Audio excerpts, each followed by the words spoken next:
So hello friends, welcome back to the video. तो आज हम लोग फिर से देख लेते हैं भारत में यूरोपीय कंपनियों का आगमन। और इसका ये जो है लेक्चर 2 है, क्योंकि लेक्चर फर्स्ट हमने वहाँ तक पढ़ चुका है।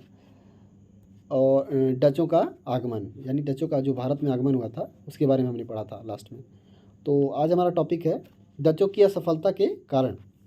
डचों की व्यापारिक दिलचस्पी दक्षिण पूर्व एशिया के स्पाइस आइलैंड में थी, न कि भारत की मुख्य भूमि में।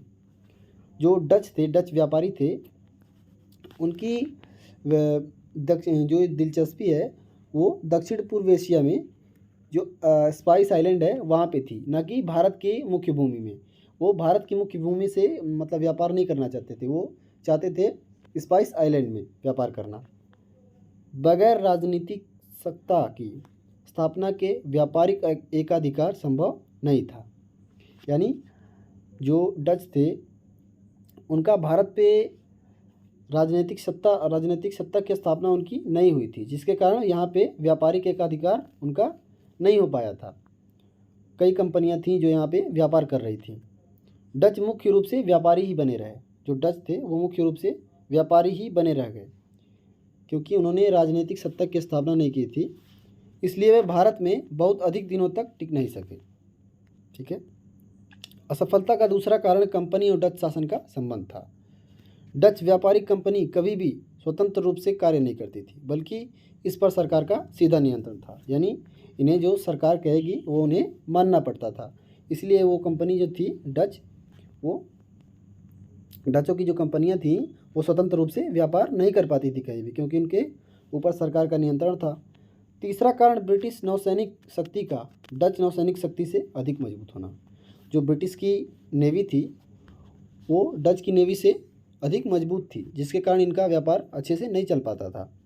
चौथा, यूरोपीय राजनीति के बदलते समीकरण तथा फ्रांस और इंग्लैंड से लगातार होने वाले युद्धों ने डचों को न केवल आर्थिक रूप से बल्कि सैनिक शक्ति से के रूप में भी कमज़ोर कर दिया था। यानी जो फ्रांस और इंग्लैंड से युद्ध हो रहा था डचों का, उसने इनको न ही आर्थिक रूप से बल्कि सैनिक शक्ति के रूप में भी उन्हें कमज़ोर कर दिया था। यानी उनकी सैन्य शक्ति को भी कमज़ोर कर दिया था। तो हम देखते हैं नेक्स्ट टॉपिक, अंग्रेज़ों का भारत में प्रवेश। 1600 ईस्वी में लंदन के व्यापारियों द्वारा ब्रिटिश ईस्ट इंडिया कंपनी की औपचारिक स्थापना हुई। यानी जो ब्रिटिश ईस्ट इंडिया कंपनी है इसकी स्थापना लगभग 1600 ईस्वी में हुई थी। 1608 में विलियम हॉकिंस सूरत पहुंचा। वह मुगल सम्राट जहांगीर के दरबार में उस पर उपस्थित हुआ। कौन पहुंचा? 1608 में विलियम हॉकिंस सूरत पहुंचे थे। उसके बाद देखते हैं, हॉकिंस को अधिक सफलता नहीं हुई क्योंकि मुगल दरबार में पुर्तगालियों का प्रभाव था। क्योंकि पुर्तगाली यहाँ पे पहले ही सही आ चुके थे, जिसके कारण वहाँ पे ब्रिटिशर्स का नहीं चला। यानी जो हॉकिंस थे उनको सफलता नहीं मिली। 1612 में अंग्रेज कैप्टन बेसेंट ने स्वाली नाम के स्थान पर पुर्तगाल सेना को बुरी तरह पराजित कर दिया। यानी 1612 में जो अंग्रेज कैप्टन बेसेंट थे उन्होंने स्वाली नाम के जगह पे पुर्तगाली सेना को परास्त कर दिया। यानी वहाँ पे उनको युद्ध में हरा दिया। कब? 1612 ईस्वी में। मुगलों ने अंग्रेज़ों की इस वीरता से प्रसन्न होकर उन्हें सूरत, कंबाया तथा अहमदाबाद में व्यापार करने की आज्ञा दे दी। 1616 में Thomas Roe east India company का राजदूत बनकर भारत आया था। यानी कब आया था? 1616 ईस्वी में Thomas Roe east India company का राजदूत बनकर भारत आया था। टॉमस रो को अपेक्षाकृत अधिक सफलता मिली तथा मुगलों की राजकीय सीमा में अंग्रेज़ों को व्यापार करने की आज्ञा मिली। यानी इस युद्ध के बाद, यानी जो 1612 में युद्ध हुआ था, इससे मुगलों ने प्रसन्न होकर इन्हें व्यापार करने की छूट भी दे दी थी। शहजादे शाहजहाँ ने अंग्रेज़ों पर अपनी अधिक कृपा दृष्टि दिखाई तथा उन्हें बंगाल, बड़ौच तथा आगरा के क्षेत्रों में व्यापार करने की आज्ञा दी। किसने? शहजादे शाहजहाँ ने। कहाँ कहाँ दी? बंगाल, बड़ौच तथा आगरा के क्षेत्र में उन्हें व्यापार करने की आज्ञा दी। 1662 में चार्ल्स द्वितीय को पुर्तगालियों से बम्बई बंदरगाह जो था वो दहेज में मिल गया था। ठीक है, यहाँ पे बम्बई बंदरगाह होगा, मुंबई नहीं मिला था। ठीक है, आगे देखते हैं हम। 1707 में औरंगजेब की मृत्यु औरंगजेब की मृत्यु तथा तेजी से घटती मुगल साम्राज्य की शक्ति ने कंपनी को एक ऐसा अवसर प्रदान किया जिसका लाभ उठाकर कंपनी राजनीतिक सत्ता की स्थापना की और तेजी से बढ़ी। यानी जब 1707 में जो मुगल सम्राट औरंगजेब था उसकी मृत्यु के बाद जो कंपनी थी उसने राजनीतिक सत्ता स्थापित करने के लिए भारत में बहुत जोर दिया। ठीक है, आगे देखते हैं। कंपनी ने 1717 में फर्रुखसियर से 3 फरमान प्राप्त किए। जो फर्रुखसियर थे उनसे 1717 में 3 फरमान प्राप्त किए। क्या थे? जिससे न केवल कंपनी के व्यापार को बढ़ावा मिला बल्कि एक राजनीतिक शक्ति के रूप में उसकी साख भी मजबूत हो गई। यानी इस फरमान के बाद, ये जो फर्रुखसियर के फरमान थे उनके बाद कंपनी को बढ़ावा ही नहीं मिला बल्कि उन्हें राजनीतिक शक्ति के रूप में भी जाना गया। व्यापारिक एकाधिकार के युद्ध में पहले ब्रिटिश ईस्ट इंडिया कंपनी को पुर्तगाल एवं डच व्यापारियों से युद्ध करना पड़ा एवं बाद में फ्रांसीसियों से। तो अगला देखते हैं, फ्रांसीसियों का आगमन। पर्सिवल ग्रिफिथ ने भारत में फ्रांसीसी कंपनी के विकास को 3 चरणों में बांटा है। प्रथम चरण मुख्य रूप से शांतिपूर्ण रहा। यह चरण 1715 में समाप्त होता है। इसमें फ्रांस के मुख्य शत्रु डच थे। यानी जो फ्रांस के मुख्य शत्रु थे वो डच थे, जो यहाँ इससे पहले आए थे व्यापार करने के लिए। दूसरा चरण 1740 में समाप्त होता है। पुनर्गठन एवं वाणिज्यिक विकास इस चरण की मुख्य गतिविधि थी।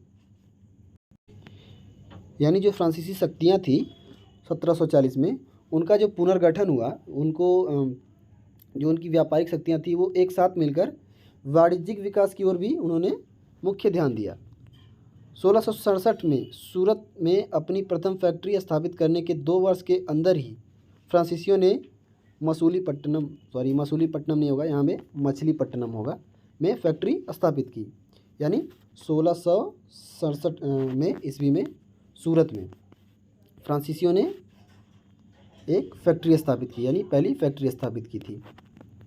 1674 ईस्वी में फ्रांसीसी मार्टिन ने बीजापुर के सुल्तान से पांडिचेरी प्राप्त किया। कब प्राप्त किया? 1674 ईस्वी में।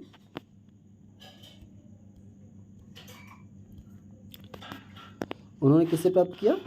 बीजापुर के सुल्तान से पांडिचेरी को प्राप्त कर लिया। आगे चलकर भारत में उनकी राजधानी बनी। यानी फ्रांसीसियों की राजधानी क्या बनी? पांडिचेरी बनी। डुप्ले के फ्रांसीसी गवर्नर पहले से फ्रांसीसी कंपनी ने माहे कारिकाल, कासिम बाजार तथा बालासोर में अपनी फैक्ट्री स्थापित कर ली। जो डुप्ले था फ्रांसीसी गवर्नर, उसने इनकी सहायता से कहाँ माहे, कारिकल, कासिम बाजार और बालासोर में अपनी फैक्ट्री स्थापित कर ली। डुप्ले के काल में कंपनी अपने शिखर पर थी। यानी जो फ्रांसीसी गवर्नर डुप्ले था उनके काल में जो कंपनी फ्रांसीसी कंपनी थी वो शिखर पर थी, यानी कंपनी अच्छी चल रही थी। डुप्ले ने भारत में कंपनी के राजनीतिक हस्तक्षेप को भी बढ़ावा दिया। यानी जो डुप्ले था उसने भारत में राजनीतिक सत्ता भी स्थापित करने की बात कही। अतः जिस समय मुगल साम्राज्य अपने पतन की ओर बढ़ रहा था तथा क्षेत्रीय शक्तियों का उदय हो रहा था, फ्रांसीसियों ने भी स्वयं को राजनीतिक रूप से स्थापित करने की पूरी कोशिश की। इस तरह का हस्तक्षेप निसंदेह रूप से अंग्रेज कंपनियों को गंवारा नहीं था। व्यापारिक एकाधिकार की अंतिम लड़ाई तीसरे कर्नाटक युद्ध में समाप्त होती है। यानी जो सबसे अंतिम युद्ध था वो कब था? कर्नाटक में, मतलब कर्नाटक में हुआ था वो युद्ध व्यापारिक एकाधिकार के लिए। कर्नाटक युद्ध की चर्चा हम अगले अध्याय में करेंगे। कर्नाटक युद्ध की सफलता ने अंग्रेजों के लिए भारत में राजनीतिक सत्ता स्थापित करने का मार्ग प्रशस्त कर दिया था। यानी जो कर्नाटक का जो अंतिम युद्ध था व्यापारिक एकाधिकार के लिए, उसमें अंग्रेजों की जीत हुई, जिससे उनकी राजनीतिक सत्ता की स्थापना हो गई। तो देख लेते हैं उसका पूरा सारांश। फ्रांसीसी पर्यटक बर्नियर के अनुसार उस समय का भारत एक ऐसा गहरा कुआं था जिसमें चारों ओर से संसार भर का सोना चांदी आकर एकत्रित होता था, पर जिसमें से बाहर जाने का कोई रास्ता नहीं था। बर्नियर की टिप्पणी का कारण यह था कि यूरोप में भारतीय उत्पादों की बहुत अधिक मांग थी। जो भारतीय उत्पाद थे उन पे यूरोप में उनकी बहुत मांग थी। यानी जो कच्चे मसाले थे यहाँ के, जो मसाले थे और कपास थे आदि, इनकी बहुत अधिक मांग थी यूरोप में। परंतु यूरोपीय उत्पादों की भारत में बहुत अधिक मांग नहीं थी। यानी जो भारत में लोग थे वो यूरोपीय चीज़ों को पसंद नहीं करते थे, उनकी यानी मांग बहुत कम थी यहाँ पे। अतः भारतीय उत्पादों को खरीदने का एकमात्र जरिया बुलियन था। क्या था? बुलियन। भारत में व्यापारिक हित की संभावनाओं को देखते हुए यूरोपीय जातियों ने भारत में प्रवेश किया, जिससे व्यापारिक एकाधिकार युद्ध को जन्म दिया। यानी जो यूरोप की शक्तियाँ थी, यानी यूरोप में जो कंपनियाँ थीं जैसे कि फ्रांसीसी, डच, ब्रिटिश, ये कंपनियाँ भारत में आई और व्यापारिक एकाधिकार के लिए उन्होंने युद्ध किया एक दूसरे से। मार्क्सवादी इतिहासकार आर.पी. दत्त ने भारत में उपनिवेशवाद को 3 चरणों में बांटा था, जिससे प्रथम चरण वाणिज्यिक पूंजीवाद था। यही चरण व्यापारिक एकाधिकार के काल का प्रतिनिधित्व करता है। इसकी शुरुआत वास्को डी गामा के आगमन से होती है।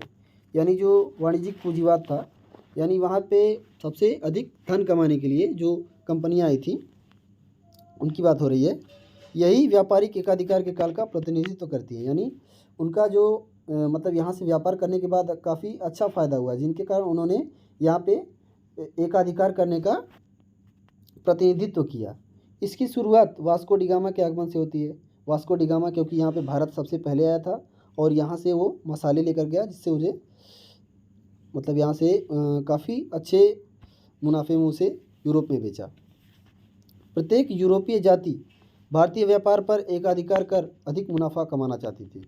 यानी जो यूरोपीय कंपनियां थीं जैसे फ्रांसीसी, डच वगैरह, ये यहाँ पे एकाधिकार कर लेना चाहती थी और मुनाफा कमाना चाहती थी। व्यापारिक एकाधिकार के मुख्यतः 3 सिद्धांत थे। व्यापार प्रथम करने वाले देश का व्यापार पर एकाधिकार हो ताकि देश का अधिक से अधिक मुनाफा हो सके। दूसरा, देश के प्रमुख उद्योगों की सुरक्षा करना तथा तीसरा, व्यापारिक देश को वित्तीय लाभ हो जिससे देश के बुलियन को बचाया जा सके। ब्रिटिश ईस्ट इंडिया कंपनी ने इन्हीं सिद्धांतों को अपनाकर भारत से अन्य यूरोपीय शक्तियों को समाप्त किया तथा ब्रिटिश राज्य की यानी ब्रिटिश साम्राज्य की स्थापना की। यानी जो ब्रिटिश ईस्ट इंडिया कंपनी थी इंग्लैंड की, उसने इसी सिद्धांतों को फॉलो करके भारत में अपनी राजनीतिक सत्ता को स्थापित किया, यानी ब्रिटिश साम्राज्य को स्थापित किया और यहाँ पे शासन किया, जिससे उन्हें अधिक से अधिक मुनाफा हुआ। तो मिलते हैं फ्रेंड्स अगली वीडियो में और एक नई जानकारी के साथ। और अगर आपने चैनल को अभी तक सब्सक्राइब नहीं किया तो सब्सक्राइब कर लें। अगर वीडियो अच्छा लगा तो लाइक भी कर सकते हैं आप। और मिलते हैं अगली वीडियो में। धन्यवाद।